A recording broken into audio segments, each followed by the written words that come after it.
Peep the shirt, y'all. Listen, shout out Jujitsu Kaizen. I don't know if the mic in the way. Shout out the shirt. It feels amazing. It feels like a blessing to be back. Welcome everybody to the What's on Your Mind podcast. I am your host, Anthony Brinson. Again, we go do it early. Y'all know the bit. Making sure we still recording, and I'm sure we still are. We just hit start, and I really just want to thank you guys again for allowing me to have a platform like this to speak my mind. As usual in life, if it's not one thing, it's another, and things have been going on, but um, I'm pushing through as much as I can. And one of the things that helps me cope or allows me to get through things I may be going through is having this podcast. I want this podcast to be a platform, as I always say, to not only be a strong voice for the Black community, but just a strong voice for people that don't feel like they're heard.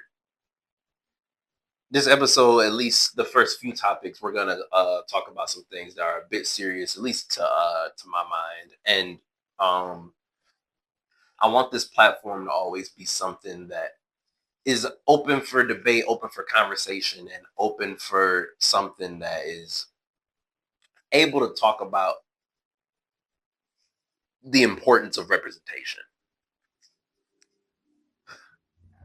It's one thing, and apologies if that outside audio picks up on the mic.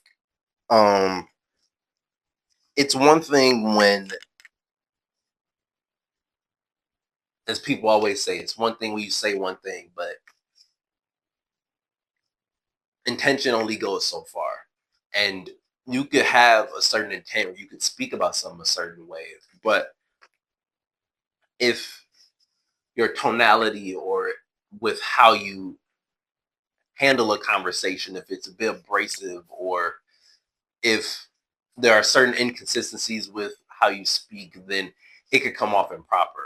And especially as a podcast host and someone who's an actual journalist and has a journalism background, I feel like I hold a very polarizing position to where a lot of podcasters use it as an out to say, "Oh, I'm not a journalist, so I don't have a journalism degree. I'm not a journalist," and they use that to sort of structure their opinions in a way that could possibly not have facts behind it, but also in a way to where they're only giving their opinion based on either the thought in their head or a disdain or a like for somebody. And especially with what I'm starting with, I want to handle this conversation in a way where I'm always going to be a very opinionated and honest person, but I want to sort of give a good overview of why I'm going to have the criticism that I have and why I'm also going to have the perspective I have, because a lot of people who have went about the topics that I have today have gone about them in ways to which, I mean, especially with the first topic, I agree with the majority, or I agree with the decision that was had, but a lot of people I feel, are just a bit surface level in the criticism, and I don't feel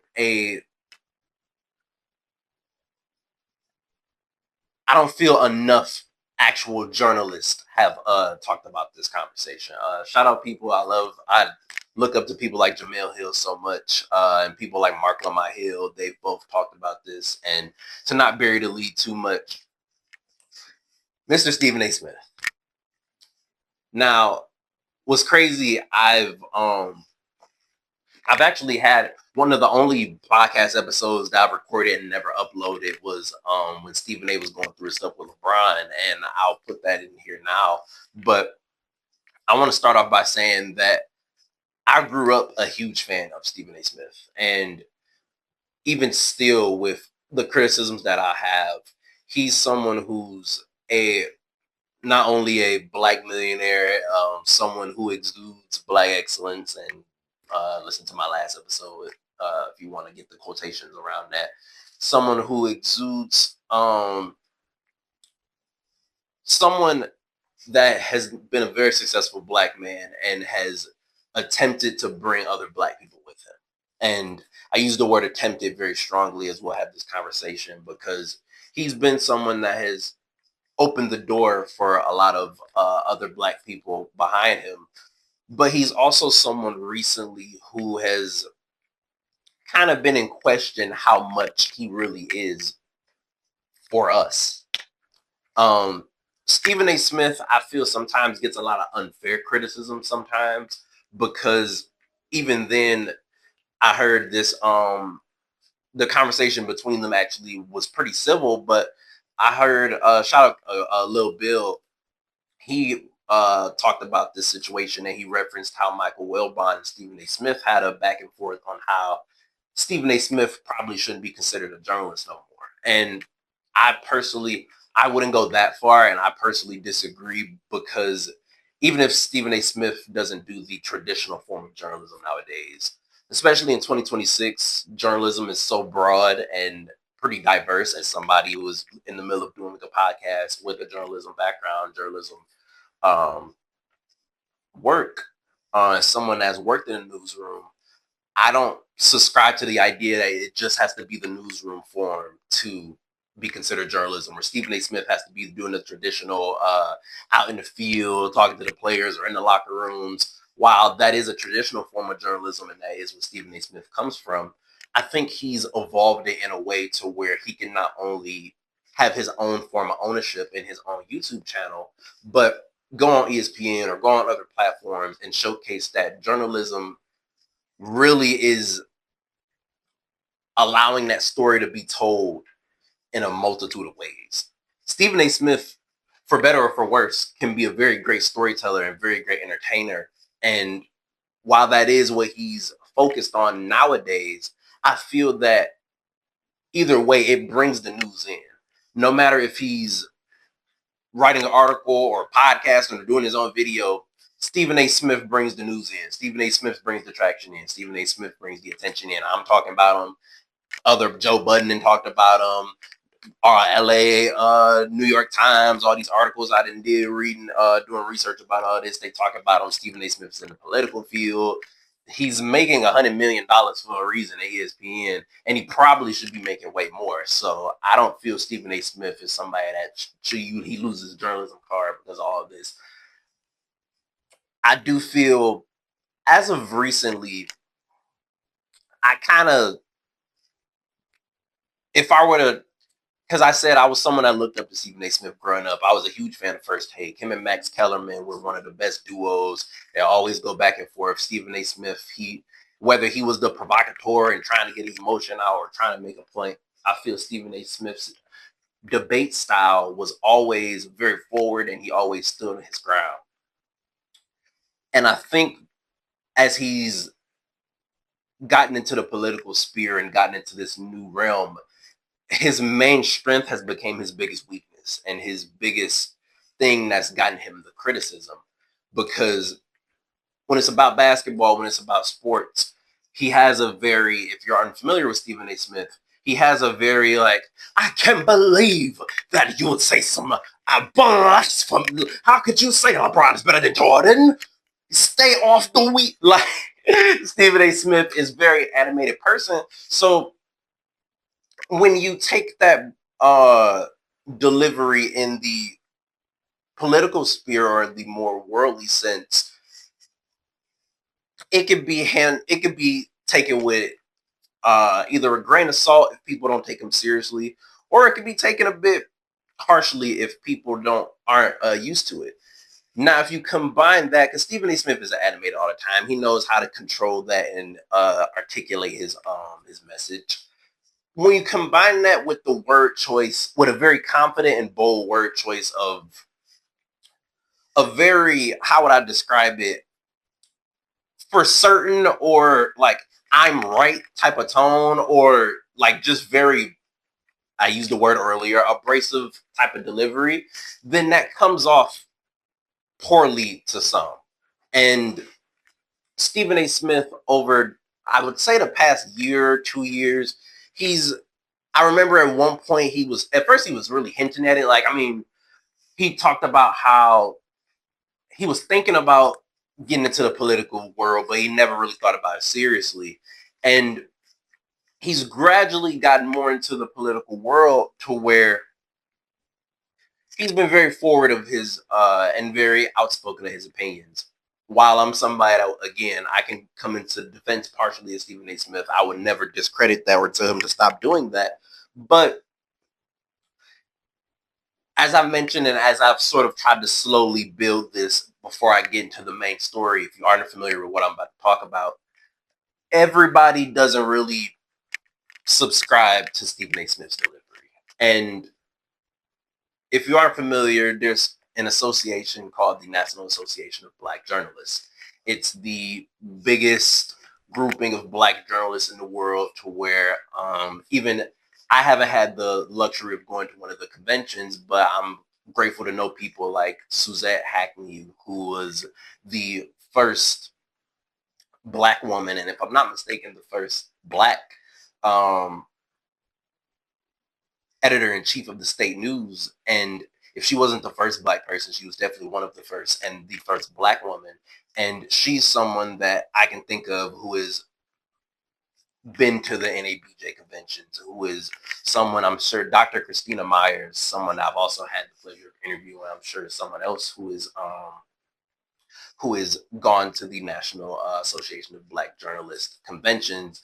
I used to run a podcast of the state news, All Shades of Chocolate, and my co-hosts, who are great journalists, have I know at least one of them, one of the young ladies, went to the conventions, and so it's very closely attached to me in a way to where when I heard the news that they gave Stephen A. Smith what was called the Thumbs Down Award, I was like, "Oh, what is going on?" And according to the National Association of Black Journalists, they gave Stephen A. Smith the Thumbs Down Award, and it's not a good award. It's in the name. It's a thumbs down. It was I would describe the award as, if the name isn't self-explanatory, as something that is attempting to highlight someone who has brought negative attention or spoken negatively about members of the Black community or prominent members of the Black community. And to pull up the wording from NABJ, they said, and I'm gonna quote it as I pull it up on my computer, but I'll try to pull up the exact quote as I'm speaking. They said that they gave Stephen A. Smith this award because they felt that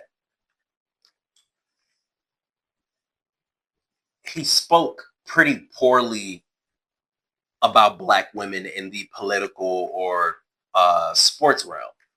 And as I look into the article here, it's right here, thankfully.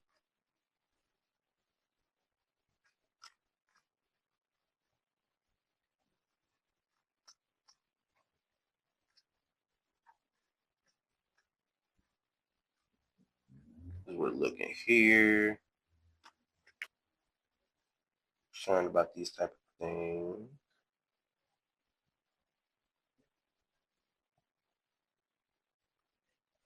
This site quotes them, the NABJ, saying that we're calling people in for conversations about what real accountability looks like, what needs to change, and what these individuals and institutions might be willing to do to signal they are committed to real change.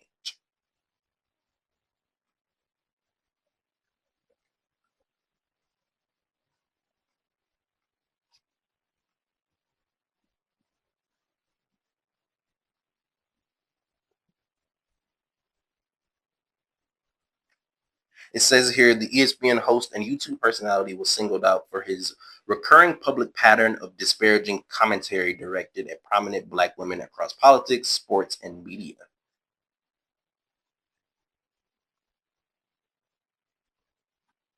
NABJ President Aaron Haynes said that if NABJ is going to be serious about defending Black journalists and defending journalism itself, then sometimes we have to say their names. And tonight we did.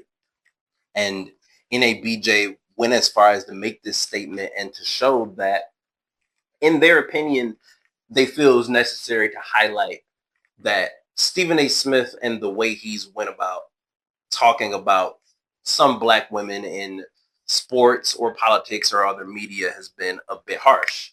And some of you may be wondering what Stephen A. may have did, and if you're able to do the research to get a more personal opinion of the events that transpired, then please do so. But a sort of overview of what's been going on, and shout out to the people who are patient enough to wait for the more sourcing of specifically what has been going on, because especially as someone who respects the people that are talked about, especially Stephen A. Smith, I'm never going to have the opinions I have without at least referencing what I'm referring to. And especially because I even forgot something Stephen A. Smith did with Serena Williams, because there's a big overarching point to be made, and the going through this is worth it. So that's another one that I had in there. So what should I bring up first? Because one of the main things that Stephen A. Smith was called out for was his comments about Jasmine Crockett.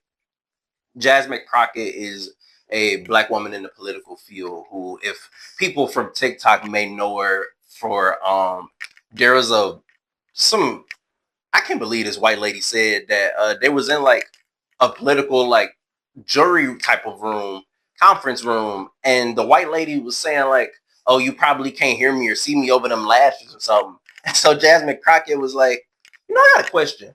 Would it be inappropriate if I were to say something like her big butch body, something like big blonde butch body would be inappropriate? And it was like, it's hilarious. I'm butchering the quote a little bit, but Jasmine Crockett is someone who understandably would always defend herself no matter how it would come off, even to people like Donald Trump.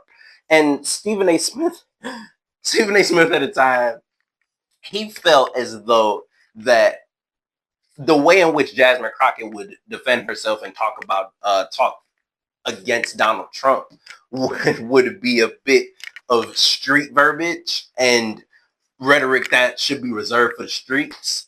And he's also went as far as to say that he regrets voting for Kamala Harris, as he felt how the Democratic Party went about handling the race and how they went about things after losing was pretty poor. So he regrets voting for Kamala Harris.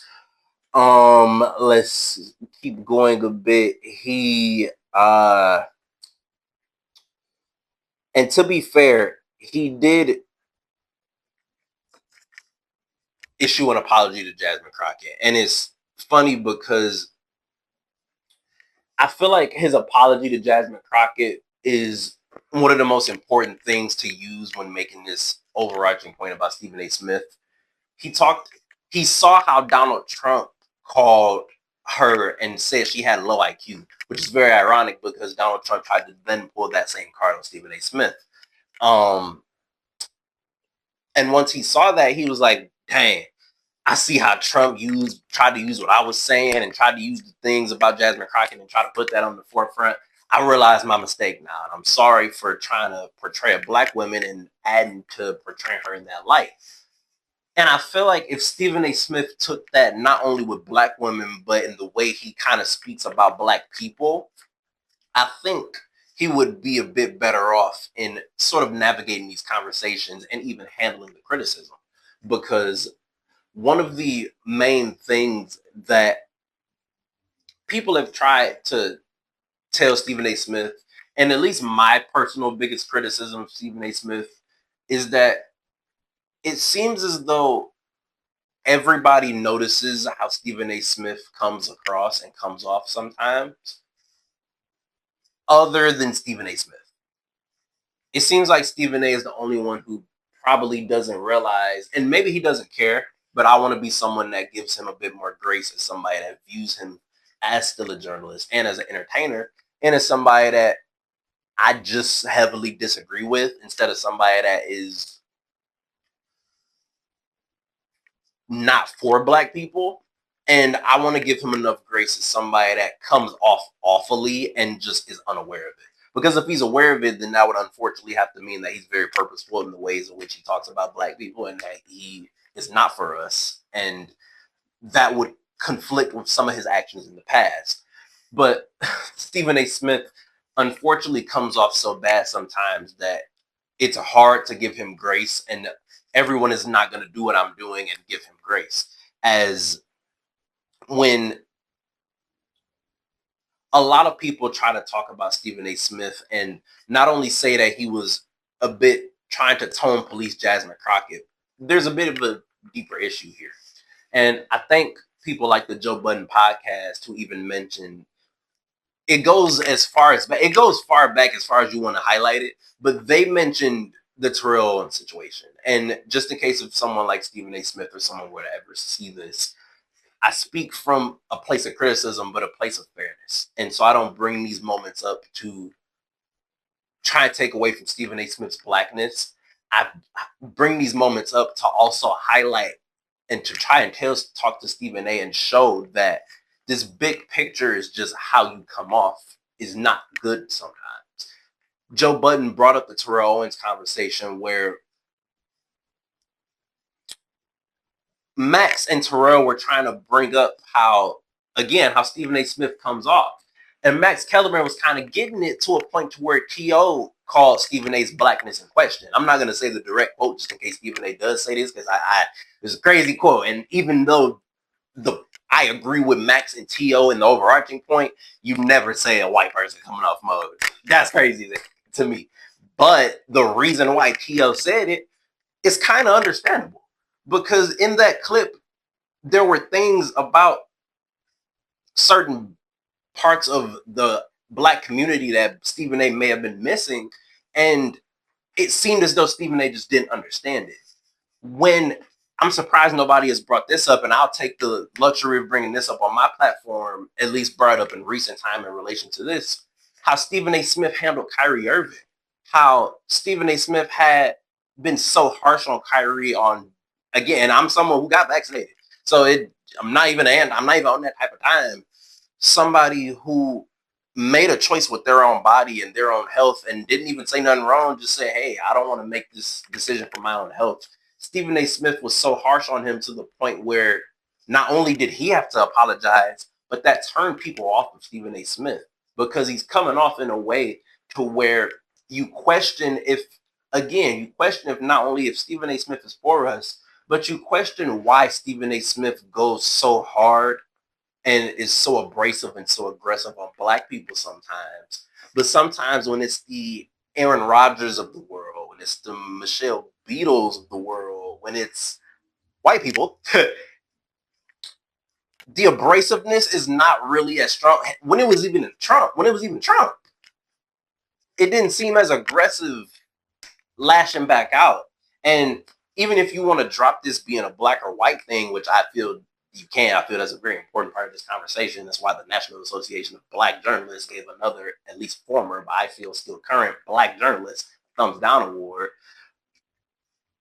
The Blackness is important here. But even if you want to remove that point, when you keep going and adding these things up like, oh, a Black football player felt that your Blackness had to be in question. Another Black man, you attack another Black man for his personal beliefs. You get into it with LeBron James over his son, and regardless of your opinion of the matter, because Stephen A. Smith went on like a 3 to 6 month run talking about that.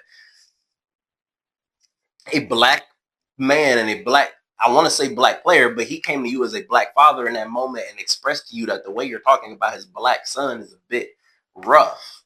You keep going and say, okay, you regret voting for the Black woman.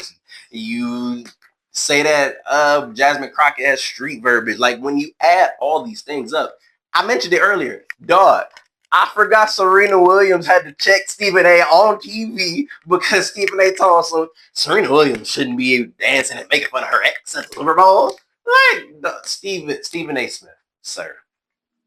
Again, the overarching point is like, sir, you come off very aggressive and very abrasive. And especially when it's towards Black women, it comes off in a way to where, why are you so aggressive to your own women in your own community? And to make it even worse, Stephen A. Smith, he hears criticism like, okay, Black people and Black journalists feel like you're not really for us, or we feel as though the way you speak on our women is a bit hard, or all these things. And you know what Stephen A. Smith goes to do?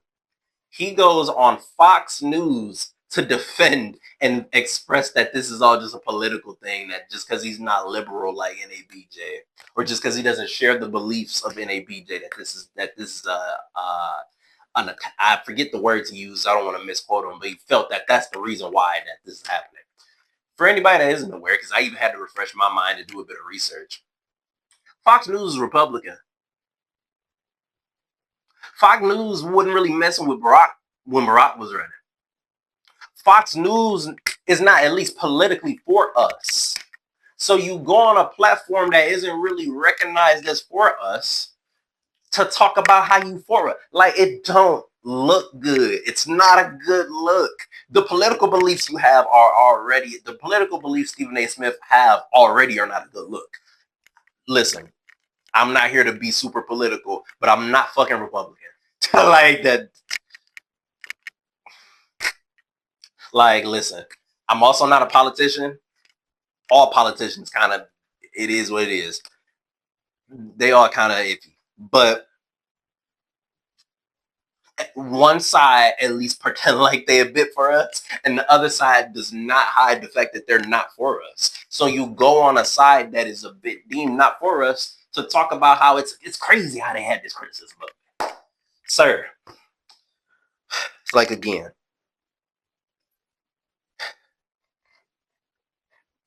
a lot of the people that have this criticism of Stephen A. Smith come from a place of worry and concern. Because even people, I saw Jamel Hill say that she's not concerned if Stephen A. Smith is going to be as helpful to NABJ, or if he's, God forbid, may not bat an eye if NABJ isn't as successful moving forward. To keep even my words careful. And again, go to Jamel Hill's channel. Again, shout out Jamel Hill, one of the greatest, legend, state news legend, like great legend in everything. Go to her channel to get her exact words. And even she's talked about how she worked at ESPN. Stephen A. Smith at one point helped her out, and it's this weird, uncomfortable conversation because Stephen A. Smith himself can even point to a million examples of how he's helped Black people. But not only does that not negate the ways in which you may have hurt our community or hurt our women, but he also went on Fox News and he gave the example when he goes on Fox News or when he goes on his own channel to talk about this. He says, like, listen, I got a Black mama. Like, he literally used the I got Black friends excuse in defense of this. Like, I got a Black mama, I got sisters. Like, I could never be, like, it comes off very disappointing because I even try to be someone who's like, hey, you know what, guys? I'm a Black man, I'm a Black journalist. I can be someone to come to the defense of Stephen A. Smith as much as I can.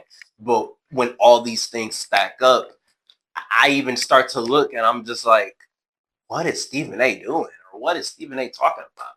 And the signs don't really point to the best direction in the right direction. And don't take my words for it, Stephen A. Smith. Don't take any singular person's word for it.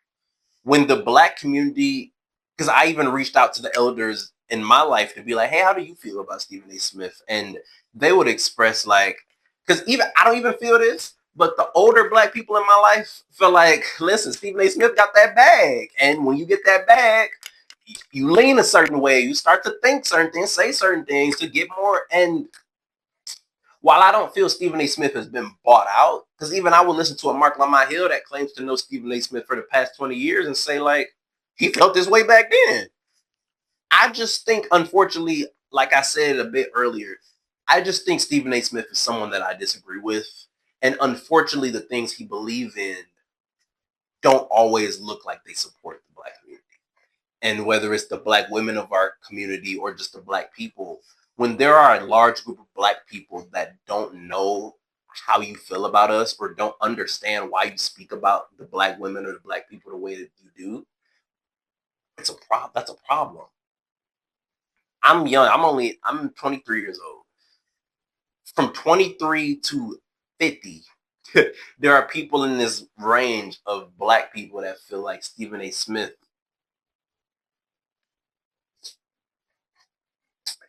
doesn't speak of or care for us in the way that we were, or the way that liberal, democratic Black people would want. Again, I'll always express my beliefs, and ironically, as my next topic comes up, these conversations are a bit political and are a bit serious, and I'm always going to express my mind, but it's just very disappointing when, especially in the sports world, you hear things that are so disparaging to Black women and women in general, to where it's very troublesome and confusing to see how obsessive some men get about certain topics, and especially political topics in the world. And please let me make sure I'm still recording for this, because just in case if someone like a Stephen A. Smith or anyone of a Black journalist or someone would watch this podcast or to see this, as this episode goes forward, I am going to be less careful with my words and a bit more expressive with my word choice, because the things that transpire as I go through my topic list really pisses me off the more and more I go through it. And we're still gonna be a bit PG-13-ish, because once I get, and we're starting in sports for the theme for this episode so far. We're gonna transition over to music, and we're gonna the topics. I try to always intertwine a certain theme in here, and so far we're staying in sports because listen, Enos Cancer and Royce White, we offer Stephen A. Smith. If you did watch this, if you care about my opinion, I really appreciate you caring about the input. If not, whoever did listen, though, that's my take on that. To stay in the sports realm, but to get on this, Enos Cancer and Royce White. Listen, those two, and just in case if y'all see it, y'all are weird as fuck. Because here's the thing. There's a conversation to be had. For those of you, to give context, for those of you who are unaware, this started with a young lady by the name of, I think it's Sophie Cunningham, a WNBA player who expressed, mind you, matter of fact, even before her, if you aren't aware, if you can't tell, the WNBA expressed that they're open to trans women entering their league and playing in their league. And WNBA player Sophie Cunningham was one of the people that expressed that they weren't a fan of that decision, and we need to protect our girls, and um and not allow things like that in the WNBA. And Enos Cantor and Royce White took it upon themselves to be like, you know what? If y'all allowing trans women, what I gotta do? Do I gotta get snipped? Do I gotta get this? Do I gotta have a wig on? I'm declaring for the WNBA draft. Because if you can allow trans women, you can allow me. Y'all sound dumb as fuck. There's a conversation to be had on whether or not trans women should be allowed in, or trans people should be allowed in cisgender people's sports. It's a conversation to be had whether you agree or disagree. Whenever that conversation is appropriate, for if it's ever appropriate for me to express on here, then that'll, again, I'm not someone to hide my emotions, but I am very careful with the conversations I have, because people's emotions are involved, people's identities are involved, and nobody even asks about opinion. Nobody specifically cares about my opinion, but I do have an opinion. And so if it ever gets asked on here and we ever talk about it on this platform directly, then that'll be one conversation. What I will say is, it's very ironic when people try to have the rhetoric of protect our girls there are not that many trans people that exist in the world. There are not that many trans athletes that are in the world. It's not going to be that big of a concern, in my opinion, the 0.1% of trans people that want to hoop.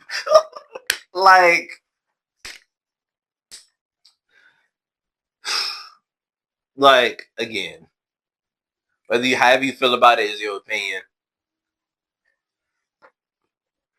For two grown men, by the way, dog, just to get this out there, I promise I'm not even a gambler. I will bet I'm not a gambler. So again, if a motherfucker to hear this and be like, oh, bet, I'm not a gambler. If I was, I would put like the house, everything. If Asia Wilson and Enes Kanter or Royce White hooped, I'm putting the house on Asia. Like, confidently. I don't give a fuck if Enes Kanter is 7 feet. Royce White, I don't care. Y'all niggas weren't even good enough to stay in the NBA. Enes Kanter barely can play overseas. Why the fuck y'all making it so much of a problem? And it's not y'all business or concern to be like, you know what? The WNBA allows something. We're not even women. Sophie Cunningham, at least, is a young lady who is expressing something, and she's in the WNBA. I feel everybody could have an opinion and discussion about this as long as it's respectful. But a woman in the WNBA is the main person to be talking about it. Y'all two men over here telling some, oh, no, we're going to enter the WNBA. We're going to identify as trans women. If you cut your shit off and you go about it that far, to make a point, and more power to y'all. A, I'm sure y'all not going to do that. B, just like they even tried to use in their point, like that's not, what's the regulation to be considered trans? That's not all you got to do to be considered trans, which that is, as a general statement, is true. But they're and they try to say we're not making fun of. They're literally using this to garner negative attention about not only the WNBA, but about trans people. Listen, again, if you know me in real life, you can know my opinion. If you want to ask my opinion, I feel everybody's leagues is just designated for what they was designed and designated for.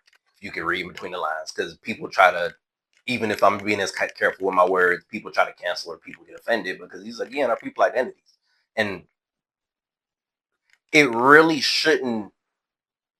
Because again, I'm someone who's being careful with my words, right? But when you start to hear things like "respect our girls" or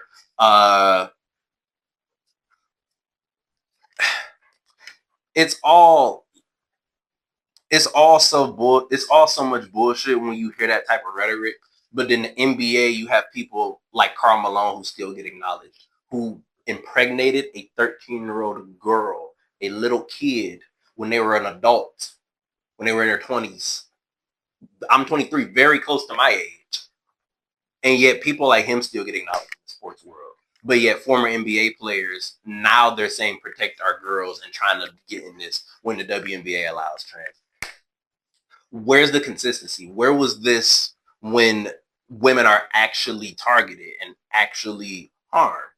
Where's this conversation when trans people are harmed? I'm someone who also is an education minor and has a background in human sexuality, and trans people literally get killed just for being seen. So if they have the due diligence and confidence and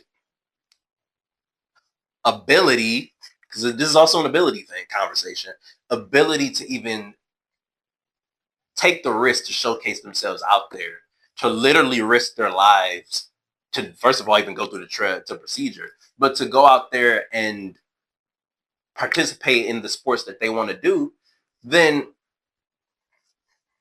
not only should that risk in a way be commended and we should praise that, but trans people don't really have any advantages when they're going into the sport. See, that's the thing, because this isn't a conversation about actual trans people and actual transgender people. This is a conversation, this is all about pettiness. This is an actual conversation about transgender and trans health. do you understand that, again, it's not that many trans people that even exist for this to even be a conversation, but there's so many things a trans person has to go through before they even would even get to the point of getting to the league, that there's not going to be a significant skill gap to where as soon as one actual transgender person enters the league, there's going to be an unfair balance from this one person onward. Not only is that not how sports works, because even the greatest of people, you can game plan around the greatest of people, but why do y'all care? And again, Sophie Cunningham is at least a woman. Why the fuck do Enes Kanter Freedom, and Royce White care about making sure, because again, make sure everybody and young ladies are actually protected. But we didn't hear shit about these two individuals until the WNBA said this. So do y'all actually give a fuck about protecting girls, or are y'all just transphobic? This is just some political bullshit to get y'all back in the talking room because Enes Kanter can't hoop. Royce White can't really hoop. And a lot of the women in the WNBA are better hoopers than them, so they feel some type of way.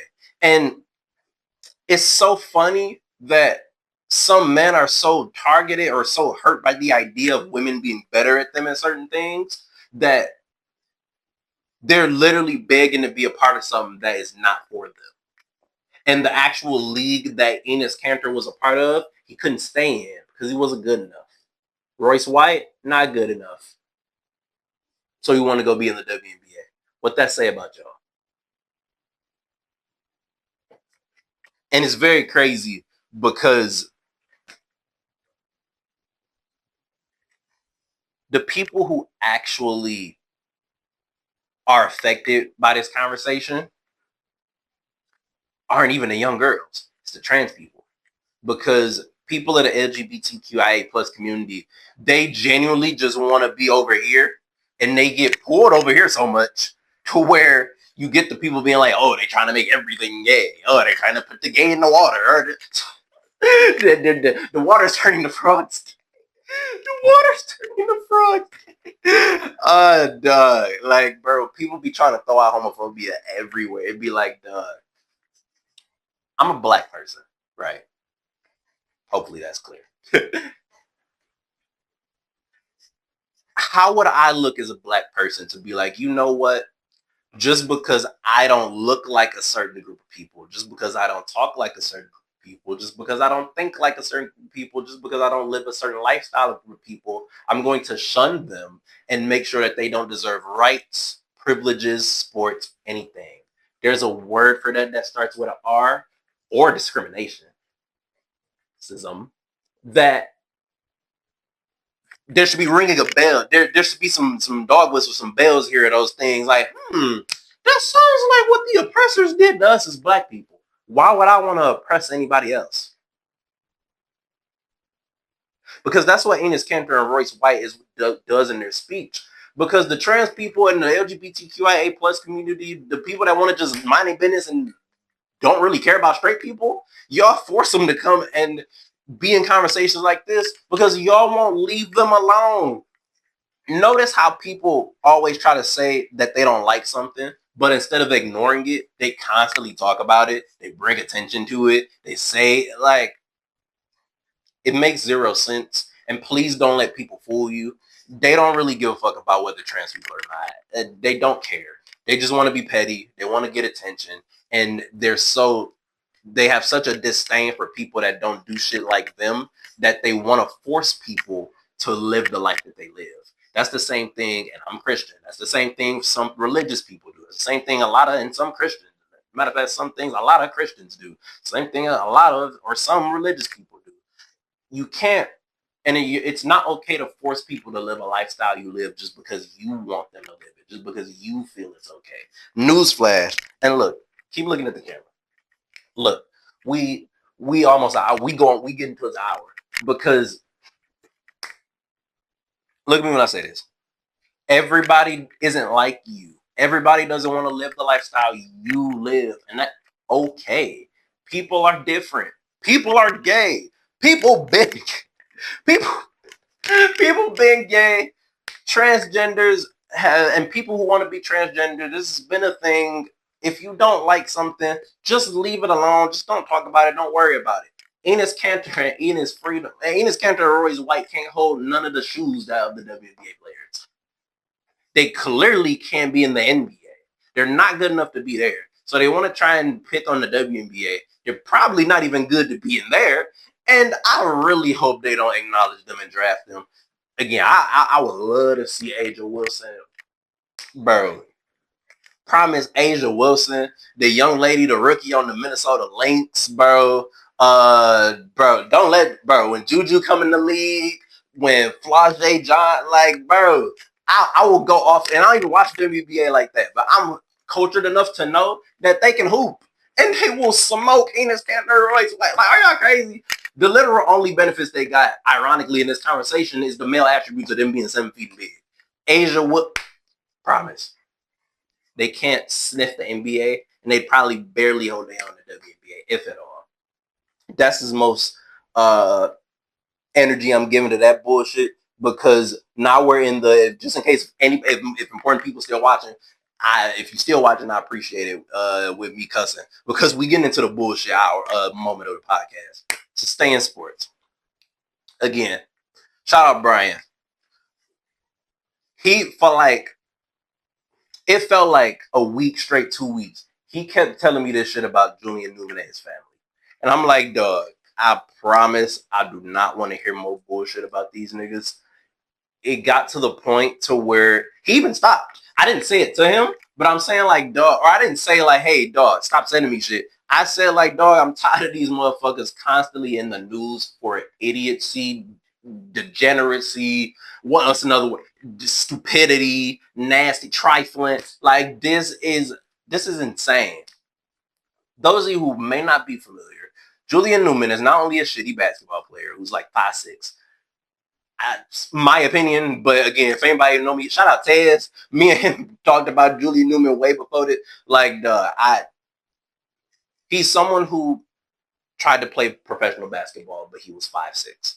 That's important because the average height in the NBA is not only like 6'10", but his father tried to market him, and his sister also. I didn't even know he had a sister until this shit that I'm talking about.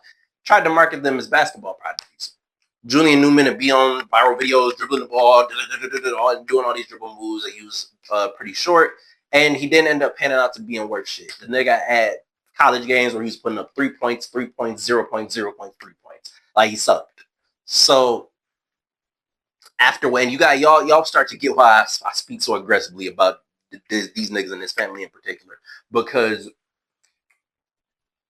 for some reason they be on, this is about to sound crazy, for some reason they be on the Ball family nuts so bad to where, for some reason, dog, this nigga Julian Newman said, and I hope he was trolling, I hope he was joking, he told some bro, LaMelo owed me like $13 from back in the day, and I guess due to a little bit of bread, and they felt like the Ball family took their model of like branding their kids and ran with it, took their fame, and so they don't like the Ball family because of that.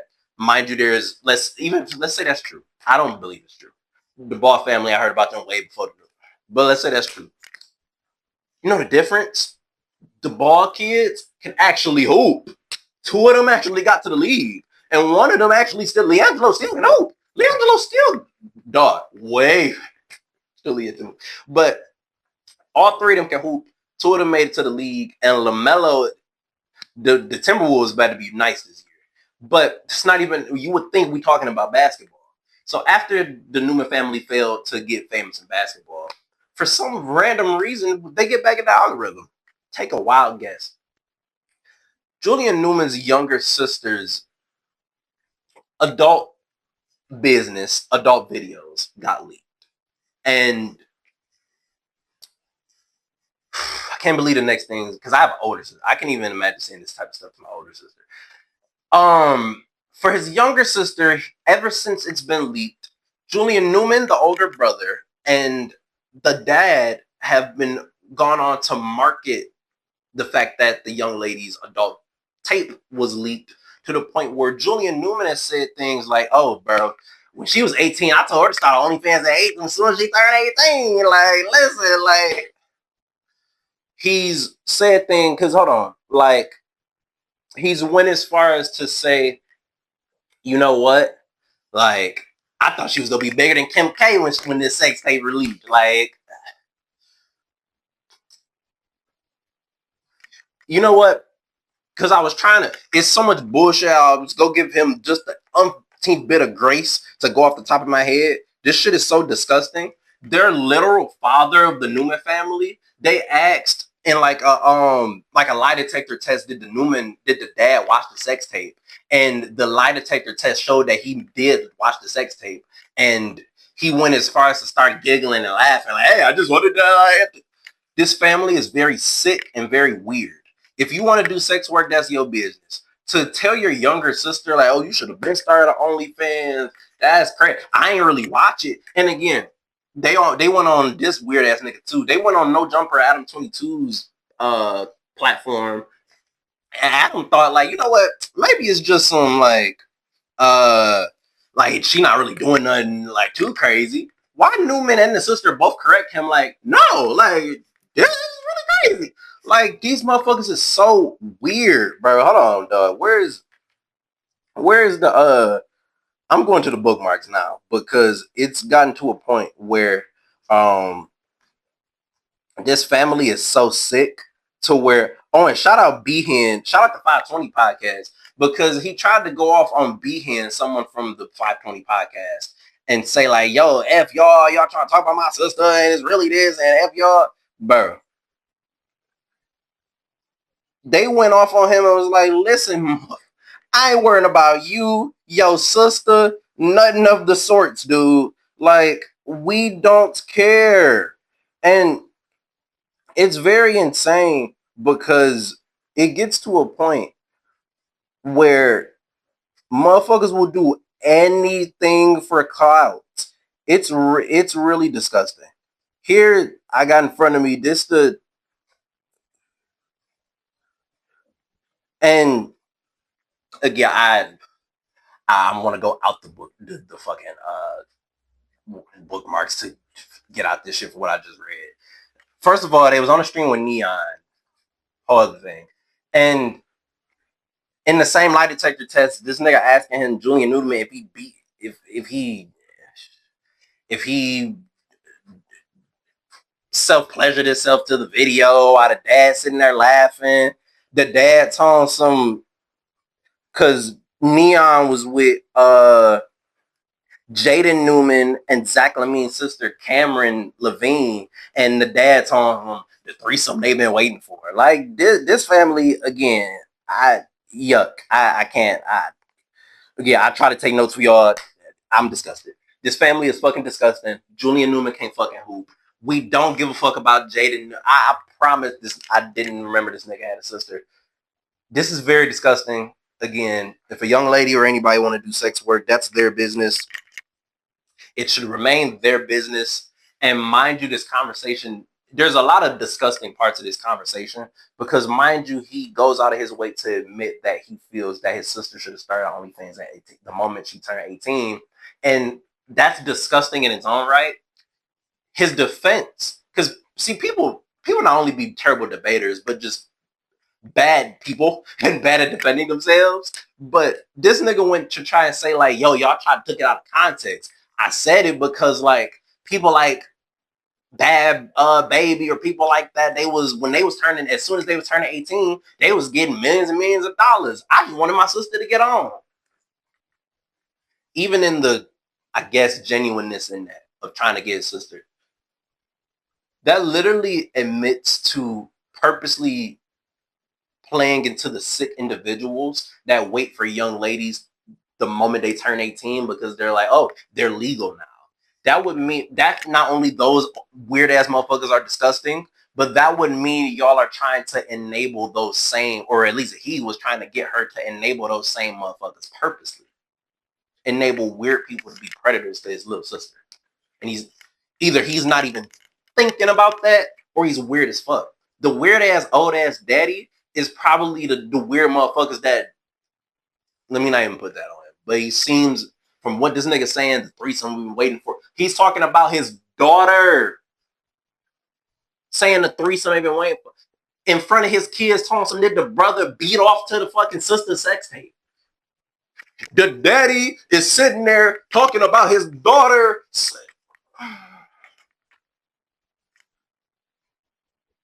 This family is disgusting. That's all I gotta say. Segment over. Man. Motherfucker's weird, bro. And as we get on, I'm gonna get, matter of fact, for the sake of us as a community of the the WOIM What's on Your Mind community, I'm gonna get all the weird shit out the way, folks, because it is funny shit. It is funny shit I got written down. But to get this last weird shit out the way, bro, I feel like it's starting to be it's starting to become a segment and trend on this podcast. We have more AI in fucking music. Yay, AI. Yay, AI in music. So, first of all, the nigga from Shoreline Mafia, and I hate that he has to he's attached himself to this, because Shoreline Mafia is fire as hell. But Flex and Felix, whatever that nigga name is, he don't even, I think that is his name, but he don't even deserve to get called no cool shit at the moment. He admitted, after people with common sense realize, and people who just broke down his shit realized that he used AI to create the song, he finally admitted he used AI to create the song, and he claimed he didn't care. So then, after that, Tyga, out of all people, random as hell, he drops a whole album of AI and expressed that he don't care about the backlash. Again, before I get to the funny part of this, it's so sad that we're losing so much authenticity that Tyga a hitmaker. Tyga not even the most lyrical, but Tyga can make a like Tyga can make a hit if he tried. Niggas don't even want to try no more. Again, the Felix nigga, Shoreline Mafia, bro. If you listen to Shoreline Mafia and then listen to the AI, him doing AI, you'll be like, why did you do this? Like, they have ability, at bare minimum, they have ability to make music and make a song. It's not only just laziness, but just a lack of authenticity. Because for a nigga to go out, for niggas to go out their way and say they don't care about something that they know they're gonna get trashed about, take them for their word, but that shows that they don't care about being received well. They don't care about how people feel about them, and they don't care if people look at them crazy. If that's the path you want to go down for yourself, go ahead. But it was so bad. And Pitchfork ain't even the most like, oh my God, I fuck with Pitchfork. Oh my God, look at them as a source. This Pitchfork be on some bullshit too sometimes. Them niggas gave Tyga, they gave that motherfucking album a 0. They gave that shit a 0 and said that this album's existence literally made the world worse. Like, dog, again, stay hydrated. That shit funny as hell. And that's sad. That's sad as fuck.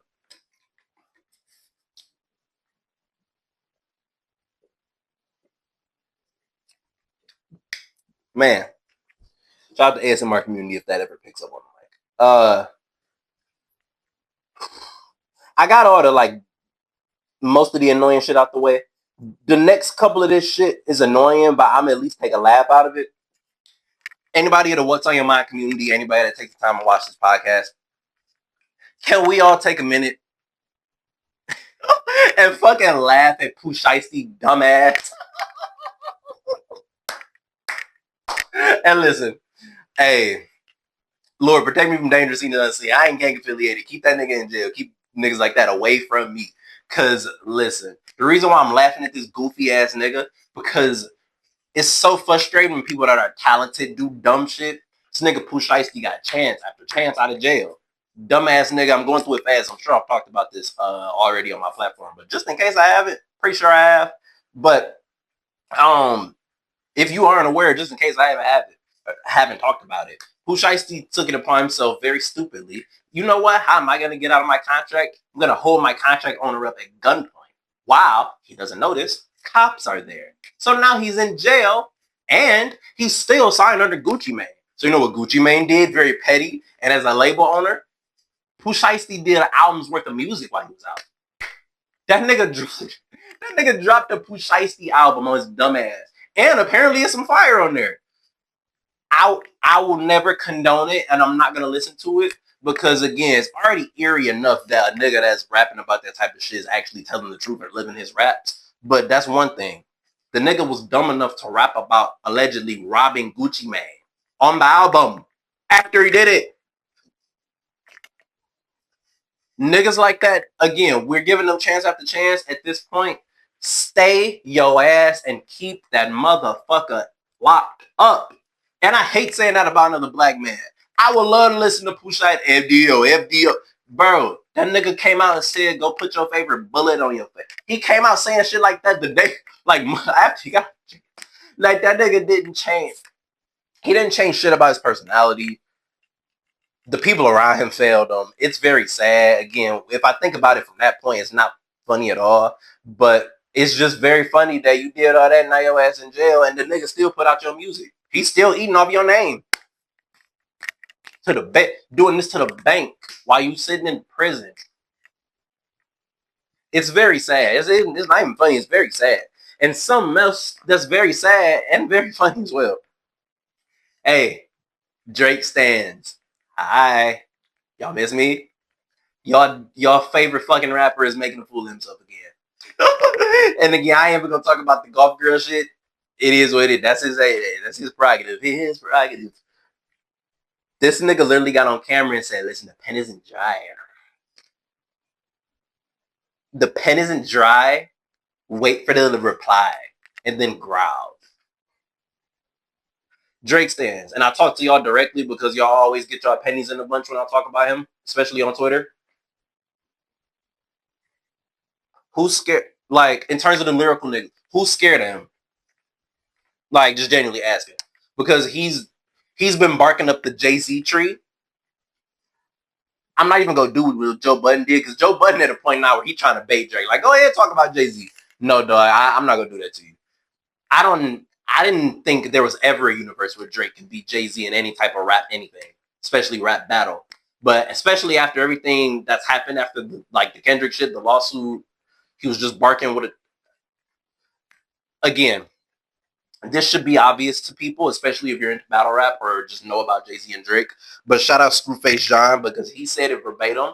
Like, and where that DJ Akadiddy, which he go get a segment too. Listen, I might clip his segment just to directly talk to that weird nigga, especially as a black journalist.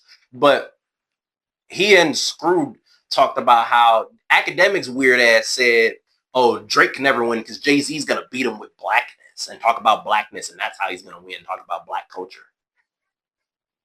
Okay, and duh. And Screw not only said, well, duh, but he also said, like, when Jay-Z bring up the blackface, the barking at a white girl, the like the on stage with a like the certified lover boy certified, like, there's too much material where Drake probably shouldn't be battling anybody, but Drake is at least a talented rapper. So Drake can put up a fight. And honestly, very ironically, I'm a big Jay-Z fan. If it's anybody that got enough dirt for Drake to rap battle, it's Jay-Z. It's anybody that people don't like enough, that some people probably don't like. One of the only people that probably some people dislike more than Drake, it's Jay-Z. Drake and Jay-Z got enough dirt in their name. Hey, I'm a huge fan of battle rap. I would call it how I see it. I would love to see the battle, but it's just gonna be another body bag. I'm not sipping the Kool-Aid no more, dog. Drake gonna have to show me to win another rap battle, even if it's because Joe Budden and them was like, oh, well, what if it's Ross? Nigga, give me Ross. I'm sorry, because I feel Drake a better rapper than Ross, but in a battle, the better rapper don't always win the better rapper isn't always the better battler, and that's a very important thing if you're not aware of battle rap or aware of battling. Just because somebody is the more technical, skilled person or has more ability, that don't always mean they're the funnier person. That don't always mean they're better assholes. So at the end of the day, battling is really roasting. And if you can put your ability in it, then you're like technically roast, like at technical level, Eminem type of roasting. But if you're just a funnier person or if you're just better at roasting, all that better rap shit, it don't need complexity to call a nigga a bitch. Like, it don't need complexity to say a nigga suck. It don't take complexity to be like, hey, Drake. Jay-Z could literally get on the track and say, this the nigga that did blackface. All right, let me talk to him. Battle over. I promise. Again, I'm even thinking, if I'm battling Drake, All Jay-Z got to do, because Pusha T, I said when Drake battled Push, like, the moment Pusha T had the blackface as the cover art, the battle was over. All Jay-Z got to do is use that same cover and have an arrow pointing to it saying, this is not AI. Or have like a collage of that picture and we was on stage kissing the 13-year-old and all that shit put in a collage. This is not AI. Have that as the cover art, battle over. Out of there. Ether. And real quick, because I'm clipping this for sure. Listen. Since I mentioned his name. Academics weird ass. DJ Akadiddy. For those of you who aren't aware, I don't like this nigga for a lot of reasons. One of the main reasons is because he sexualized a little boy and he can't stream on Twitch no more because of it. So now that we got that out the way real quick, I'm never going to let that shit go. Now that we got that out the way, academics, to talk to you directly. You are nowhere near a journalist, nowhere near journalism, and you of all people should not talk about and criticize people that say they're not doing real journalism or hip-hop journalism just because they're not talking about the shit you want to talk about, barking up the tree, you barking up on. And newsflash, who the fuck want to pick a fight with Jay-Z? You on your own, or all the weird-ass motherfuckers who want to do that shit, handle your battle, handle your L, because you're going to get embarrassed. Because, again, Jay-Z and them don't do nothing to nobody, but y'all love talking about them so much because y'all crybaby of a favorite rapper took a L in a rap battle that y'all love talking about him so much. Y'all love talking about Jay-Z so much. Just like, shout out Rob Markman. It's funny people talk about how real journalism don't exist, or y'all try to make Drake a brand or eat off Drake, when this nigga has talked about Jay-Z damn near since Super Bowl. Since Kendrick was chosen the Super Bowl, these niggas and academics and Akadiddy weird ass has been riding dick so much that he forget that there's a difference between what he do and what actual journalists do. What actual journalists do is actual studying, actual reporting, actually getting to the source. Academics ride dick. And that's what academics do. Academics is a weird ass nigga who sexualizes a little boy who don't speak about black women well. Notice again, theme of it again. If you don't talk about black women well, you gotta kind of hit the nerve. As a black man, don't talk about black women well. Then put his hands and been aggressive with black women, sexualize a little boy, profited on black death. This nigga is weird as fuck, and it's crazy that people like him are considered the top of hip hop journalism, anything journalism. As an actual black journalist, he is the farthest thing from what a journalist will ever actually be. Not only just from the very basic baseline of the shit he say is not fact checked, just from the very basic baseline of he's paid off. He's literally admitted that he's been paid off by Little Baby's label and his people to not talk bad about Little Baby. So just from objectivity standards, he's not objective. But you don't talk to sources. You don't get both sides. You don't objectively report. You've been riding Drake dick so much and you just met him. He just met Drake in person. That nigga wear an OVO chain talking about journalism. Fuck out of here. Nowhere near journalism. Academics. You're lucky that people love provocateurs and love people that just talk shit, because you need to be nowhere near journalism. You be nowhere near hip hop if people didn't look at you like a clown, and if there weren't other clowns that do the shit you do. Trap Laura Ross is not fucking journalism. DJ Academics is not fucking journalism. Can't believe this. Again, y'all, I missed y'all. Y'all can tell I missed pod because these niggas give me shit. People like academics make my job easy to do because they give me shit to pod about and unfortunately people like him adjacently make people like me look bad because male podcasters and some male podcasters talk out their ass. Even people I'm a big Joe Budden fan. Me being a Joe Budden fan is gonna turn off to some people, or just me being a male podcaster is gonna turn me off to some people. The main difference between me and people for sure, like people like academics, because even people on the Joe Budden podcast don't talk about and respond to academics the way they should. And shout out Flip, he said it, because niggas be scared and academics stay on people's head, and academics is a liar, and academics make up shit, and he's cool with people who call themselves Grand Wizard from the KKK, which is crazy. I've followed that page and never, until people pointed that out, I never realized that was what he was saying. And these weird ass niggas lie on people so much and make up stories and say very vile and evil shit to where people sometimes are hesitant to talk bad on those type of people. But hey, newsflash, whether I have 10, 100, 1,000 followers, this platform will always be made to not only defend Black women, defend Blackness, defend journalism, defend hip hop, but defend Black culture. And academics clearly does not understand not only Black American culture, but Black culture. Fuck out of here, DJ. I can fucking damn it. But as we keep going, listen.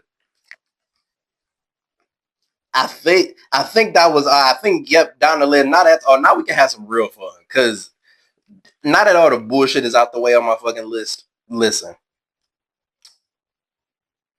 If it wasn't so much other shit going on, I would title this episode again.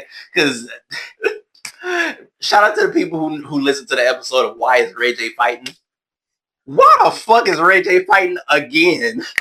Why the fuck can I say out of my own existence that Ray J and Orlando Brown got into a fight? For those of you who may not be aware, Ray J, Orlando Brown boxed. That's it. I don't got nothing to say else about that shit. First of all, I thought these were three separate things. Clarissa Shields fought. There was a Baddies card, a Zeus card, and Orlando Brown and Ray J fought. Dog, that was all three. All of that was one event. All of that was allegedly at a one event. I'm not even gonna do the whole Clarissa Shields shouldn't be attached to those people type of thing, those type of cards. Motherfuckers is scared of Clarissa Shields. If people want to actually fight Clarissa Shields, fight her. People want to set up those fights, set up the fights. I would love to see Alicia Baumgart versus Clarissa Shields. I would love to see Clarissa Shields fight competition. But if she don't got competition in front of her, it's not her fault. But when Ray J and Orlando Brown on your undercard, dog, I mean, shit, people are going to have something to say. And it's very, niggas be liars so much. Ray J said he was going to die a while ago. And yet that nigga is in boxing rings fighting Super Hot Fire and Orlando Brown. Ray J, dog. Ray J, for better or for worse, always know how to have his name in something, bro. And with that, that's, again, I don't know how much commentary I can add to that. Definitely got to get brought up, especially for the continuity of my titles, because shit, if I didn't have to start the show with the shit I started with, dog, Ray J and Orlando Brown, because I forgot it was happening. I go on my timeline, them niggas falling. Please please pull up the fight for yourselves, dog. Twitter, it's out there. There wasn't no winner. Whoever the winner was us as fans, me as a podcaster, and them two, honestly. Them niggas probably got bread doing that shit. According to Ish from the Joe Budden podcast, he got an insider. Them niggas made bread for that bullshit they put out. That shit. At the end of the day, them niggas doing their main thing, being entertainers and shit. They succeeding, I guess. Shit.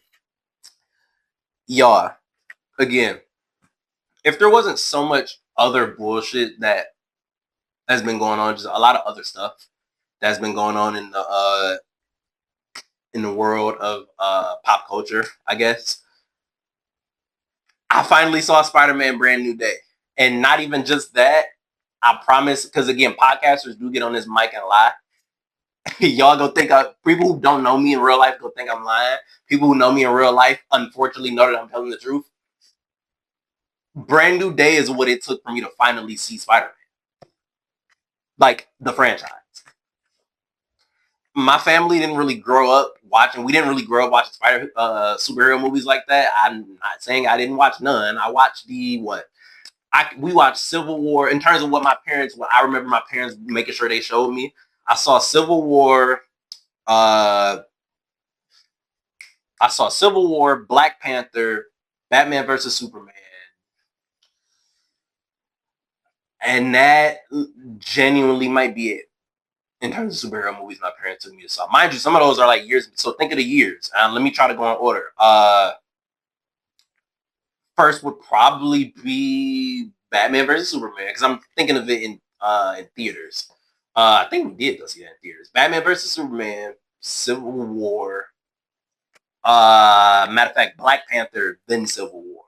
Because I think that's how the order of it is. Either way, the point, for sure. You notice how I'm not saying Spider-Man. Didn't see none of the Tom Holland movies. Barely remember I say didn't see. Since they're so old, I give the grace and say don't remember the old Spider-Man movies. And what's so ironic, usually I do this for the bit to make sure I'm still recording. What's so funny, and I'm glad I'm wearing a lavalier mic, y'all can still hear me speaking. From what y'all about to see, now I can actually have this, and I've always enjoyed this just because it's been part of my childhood. But bro, I had an old ass unique Spider-Man. Look at this Spidey. If you can tell, is it in good condition. This Spider-Man toy is genuinely, I'm 23 years old. This is genuinely almost 23 years old. Like, and if you could tell, I'm trying to show it as close as I can to the camera. Like, it's old, but it's pretty. Like, it's pretty brand new. Like, this is pretty brand new. Shout out my mom, because if it wouldn't be for her, people like my mom, I kept this up. I've had this in my own possession ever since I went to college. So that's for the past, 4 or 5 years. But before that, it was kept up for people like my parents and my mom. And if it wasn't for people like her, I would not. This wouldn't be in as good as condition as it is. Because I'm even impressed I've kept it up for the past few years. Because I went from dorms, apartments, and it's still pretty good. And I've had that toy when people fucking found me. Barely watched Spider-Man, didn't really watch the cartoons. So I took it upon myself to watch from Tobey's Spider-Man all the way to Tom Holland's. And bro, cinema. And now I'm not gonna do is review all the ones up until Tom Holland, because y'all probably looking at me like, nigga, you just watching Spider-Man. Duh, Spider-Man is good. But what I am gonna say, I love all the Spider-Man. And the Andrew Garfield hate is very forced. Bro. And shout out Miles. Bro, the writing of Spider-Man is so cold.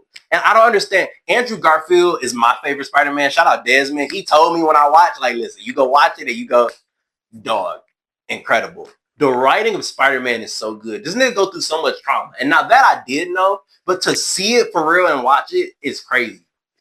We got Tobey, who he was a nerd. Nobody really cared about him. And then when he finally started getting some power, he started feeling himself. He having the Venom around him. He got the girls over him. He's not caring about MJ. And his cockiness got him to miss the point of being Spider-Man. And the Venom developed beautiful. I finally got to understood that Eddie Brock scene when he's sitting in the church. I'm like, oh, that's where that come from. And he Venom. I'm like, oh, that's so cool. Bro, it's so crazy. Tobey and his MJ, he almost lost his MJ because of cockiness. I'm watching, so for reference, I'm watching all 3 Tobey Spider-Man movies, and then I watch Andrew Garfield's first one. And the Uncle Ben, Auntie May tropes are already amazing throughout each Spider-Man, in my opinion, especially Tom's. Tom's writing, I really loved how Tom Holland's Spider-Man as well, because his writing, I'm going to get to Tom in a few seconds. He's going to, trust me, he's going to take the majority of the praise, because his story, especially Brand New Day, such great writing. But I want to highlight each one's diversity, because it specifically highlights Tom's for people who aren't aware. Because even people like my dad, I said, like, I didn't really grow up watching a lot of them. He expressed he saw some of them and more than he expected, but even he was impressed by Brand New Day a lot. And it goes to show how great this writing is. Because I'm sitting there, mind you, shout out Wanda. My girlfriend trolling me throughout the whole thing, because she's also one of the people like, I can't believe you've never seen Spider-Man. So I'm watching the movies and I'm like, wait a minute, babe, this has all been really cool, but like, I thought one of the Spider-Mans like lost his girl. Like I thought one of the girls died, and like none of them has died yet. I thought like what people was talking about. She just smiled, bro. She just laughed, bro. That girl, duh. It got me, bro. That got me emotional because that was my first time seeing it. I'm like, bro, she actually, duh. So then, mind you, I'm learning. Oh my god, this writing is so good. Then I'm going through Tom Holland's, and I get to the one where all 3 of the Spider-Man are in it. And I'm like, okay, this is pretty fan service. Like, this is cool, but it's still really good. And one of the biggest praises I've heard about Tom Holland's Spider-Man that I agree with is that he's the most genuine, nicest, sweetest Peter. And in my opinion, that is his biggest flaw. And it's not, I don't dislike it about him, but my girlfriend, she look at me, she not annoyed, but she be like, oh my God, I poke this out about Tom Holland so much. I look at it as a praise, but I do point it out as such a big flaw. He's very naive. And his niceness leads him to be so naive to where this nigga literally thought he could make the original Green Goblin a good guy. And again, whether Doctor Strange tried to tell him, like, bro, it's not worth it. And you know what, Tom? He achieved what he was trying to do. Doc Ock good, Green Goblin, he achieved everything. Bro, mind you, with each Uncle Ben, the trope around Spider-Man is they lose their Uncle Ben or they lose the closest people around them. Tom, they introduce him without an Uncle Ben. His Uncle Ben dies off screen and he just has an Aunt May. And throughout the movie, Doctor Strange keep telling him, like, this is a bad idea, Peter. This is a bad idea. They're villains. Their destiny, their fate in a whole other timeline is to die. They've killed people. Why are you trying to redeem them? They're dead. And he's so sweet. He's like, no, I'm a hero. They can anybody can be redeemed. It's actually pretty Christian of him to seek out forgiveness so much for them to be like, no, nobody's above forgiveness. Nigga, Green Goblin was listening to everything Peter telling him, like, I'm going like, bro. And it's so crazy to see how each one lost their Uncle Ben, and for Tom to lose. Spoilers if you haven't seen any of Tom Holland's Spider-Man movies. For him to lose his Aunt May in a way in which it literally was not supposed to happen, but since he's Spider-Man, Destiny just had to find a way throughout a whole nother timeline to lose the most important figure of him in his life in Aunt May through the same motherfucker that killed the original Spider-Man, Aunt May and Uncle Ben, to where he kills Aunt May. And it's so funny. Tom looking at Toby and Andrew like, y'all don't know my pain. Aunt May told me, and they're both looking at him like, use your goodness for good. They use this pain for good. Make sure you always like, and he looking at him like, how y'all know that? So again, for the writing from the Aunt May perspective to be fire, from the trauma perspective to be fire, but one Spider-Man, Toby almost loses his MJ but keeps her. Andrew's, he doesn't have an MJ. He has Gwen Stacy and she dies. Tom literally, he has the people in his life literally forget him. And I'm not going to try to spoil all of Brand New Day, but the writing in this movie is so phenomenal for Tom to where they play on his emotions so much to where people have finally been wondering, like, okay, when is Tom going to be depressed? When is his Spider-Man going to have his moments and he's going to be really sad? And it showed throughout this movie to where he's very alone. And the scene in which, because every Spider-Man has their big traumatic moment in their life. And even though Peter's was losing his Aunt May, that was through another Spider-Man's villain. Bro, when Jean Grey, and I'm not even really hip to X-Men either, so I'm like, oh my God, this X-Men character, that's crazy. When she took control of Zendaya and hugged Tom, and she like, feel good, don't it? You think this her? Go ahead, hug her. Feel how good she. I'm like, yo, this is crazy. To showcase throughout the movie that Peter's biggest consequence was his naivety, was his niceness, was his pure heart, to show that no matter what, he's gonna suffer. And that kind of sucks, but it shows that no matter how much he's suffering, his heart has stayed pure throughout it. If I was Jean Grey, though, listen, the writing in this movie is so good. Throughout it, we're trying to see, like, what is this message? What is the message they saying? And I'm like kind of spoiling it without spoiling it too much, just in case there's somebody watching it that hasn't seen it. Because you get this message throughout the movie that Jean Grey looking at, like, wait, what is this message? What does this got to do with my sister? What does this got to do with my sister? And then she found out that was the last thing the sister saw before. Oh, Lord, that is correct. Before the sister, she looked up at the vent and was like, oh, that's what that meant? Nigga, that's crazy. Brand New Day was a really phenomenal movie. Hot take, it wasn't enough for me to say Tom Holland is the best Spider-Man. Again, I personally feel Andrew Garfield is the best Spider-Man. He's my favorite. But then, like, Tom, he's up there. I think each Spider-Man is really good. I think Brand New Day, this is also a hot take I've seen to see. People have felt Tom was the best Spider-Man since his first movie. Some people feel Tom Holland is the best Spider-Man. I feel Brand New Day, especially since I've just watched most of them throughout from start to finish. Brand New Day is the first movie for me that has entered Tom Holland in this conversation of best Spider-Man. And for me, what's missing for Tom to be the best Spider-Man, because before I watched Brand New Day, as I was watching Tom's Spider-Man and seeing Homecoming, and then as I'm getting through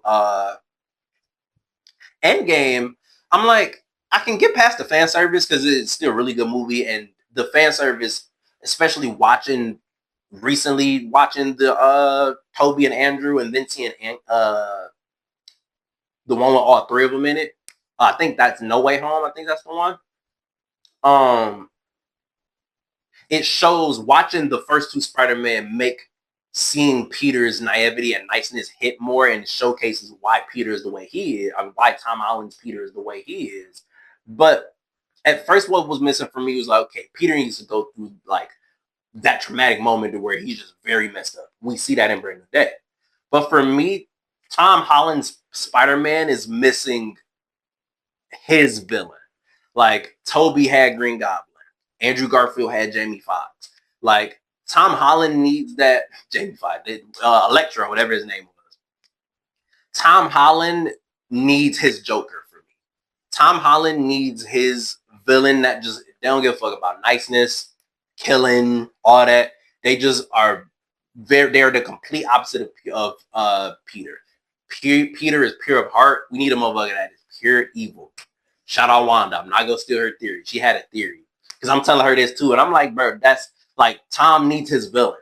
She was like, what if Marvel setting it up for Tom Holland's Spider-Man, his main villain, to be Doctor Doom? And I'm like, nigga. Now, what's even crazier, if you notice what I've said about not really growing up on superhero movies, I really don't know why Doctor Doom is that cold. Now, I've heard through the legends, like MF Doom talked about Doctor Doom. Shout out Eric. He always got a Doctor Doom meme. Hell, I got a Doctor Doom home saver in one of my home screens because for iPhone you can have like multiple.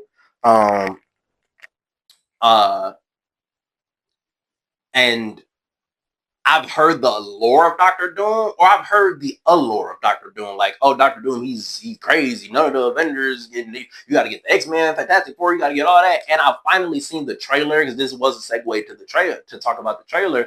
The trailer, he do look cold. Hey, he's stopping the Thor hammer with two fingers. When you do think about the fact they all got to get the X-Men, the Fantastic Four, Avengers, all for one nigga. And then Pedro Pascal in the movie, he's like, and shout out somebody on Twitter. They was like, if somebody named Victor and they're a producer and they use as a producer tag, they might get sued out the wazoo, but it'll be fired. Then they was like, Victor, did you do this, Victor? Like with a beat drop, that'd be so silly. But Pedro Pascal's in the actor. He's in there as one of the Fantastic Four people, and he's like, did you do this? I don't want to come off like a hater, but I'ma just need Doctor Doom to show me something. And that might be for niggas that know Doctor Doom, they're probably hearing this and they're like, if only this nigga knew. Talking about naivety. But like we've seen Thanos beat up Hulk. We've seen the hammer get broke and we've seen all these things. What is Doctor Doom gonna do for me to where I'm like, oh, like, like he not playing. Like when Thanos beat up Hulk, and a lot of people hate the scene for some reason. That for me showed like, oh, Thanos was serious. He just did what to who? He did the who could even like Thanos made himself known.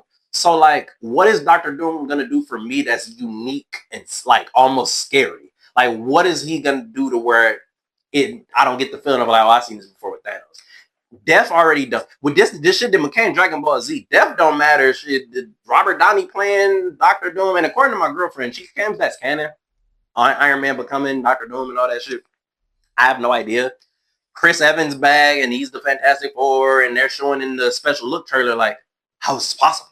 Like, it's a lot of stuff going on, a lot of multiverse shit going on. But if they land this, because Brand New Day was phenomenal. So if they land the X-Men movies, if they land the Avengers movies, Marvel might be back. And now I'm officially in the loop now, all watching all the movies. I still haven't watched all the Marvel movies, and I ain't watching no shows. So the movie is the best I could do with all this shit because it's so much lore. But I wanted to make sure I ended this podcast off on a brighter note because it was a lot, and I do mean a lot of bullshit to get through. But I really appreciate you guys for staying with me, for for getting through this episode. And my mic's still on at the moment, so we've hopefully, as long as I land this, we'll finish the episode without no problems. Let me make sure I'm still recording. Yep. All right. So let me just get this outro out the way because I want to get a few more quick fire topics out the way because let me see. I'll just it was only really the and then it was those two things. I'm a bit late on this one, but shout out to Double XL Freshman.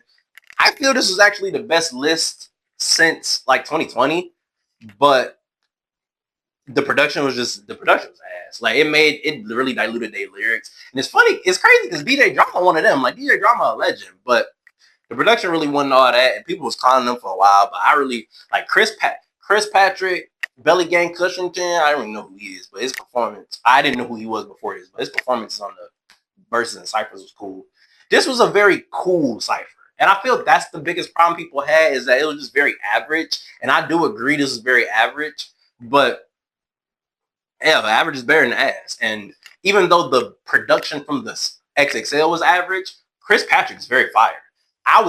Even though there was only one person who, if I didn't know nobody from the list, would have led me to want to listen to their music, and that's Slayer.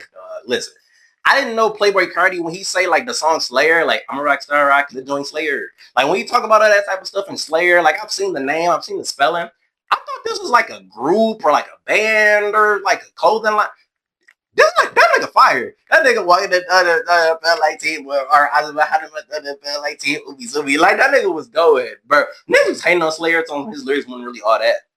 Again, I can appreciate J. Cole, Eminem, Kendrick Lamar. I still appreciate Slayer. Everything don't gotta be lyrical miracle. When I was the I can bottle up alcohol. I feel like guys, like it don't gotta be. And Eminem's my favorite rapper. It don't. I'm a big Kendrick fan. I'm a big Jay-Z fan. Niggas like Slayer are still fire. Like, bro.